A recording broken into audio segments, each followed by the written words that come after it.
अविनाश और ईशा ने की एलिस की बुराई। जी हाँ दोस्तों, यहाँ पर अविनाश, ईशा और एलिस तीनों को ही जहाँ शुरुआत से ही दोस्त देखा गया, तीनों की आपस में खूब बनती है। लेकिन यहाँ पर एलिस के बचपने से अविनाश और ईशा दोनों ही परेशान हो चुके हैं। दरअसल ईशा, जो अब बाथरूम एरिया में है, अविनाश से बात कर रही हैं कि वो एलिस को कई बार समझा चुकी हैं कि वो अपनी चीजों को ठीक से रखे, लेकिन उसे बात समझ ही नहीं आती।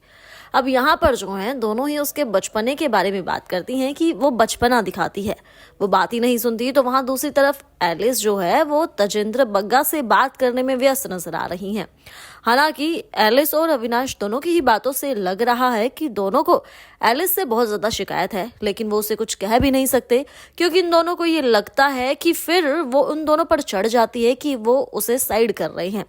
हालांकि अविनाश और ईशा दोनों का ही मानना है कि वो एलिस को साइड नहीं कर रही हैं, लेकिन उसे कोई तो बताए कि वो गलत कर रही है, और जब वो गलत करती है हम उसे बताते हैं तो फिर वो मुंह बना लेती है और इसी बात का घर वाले फायदा उठाते हैं। अब ये तो जहां घर में हमने देखा कि जब भी एलिस को अविनाश या ईशा कुछ भी कहते हैं तो एलिस उल्टा उन्हीं पर पड़ जाती है, उनकी कोई बात नहीं सुनती।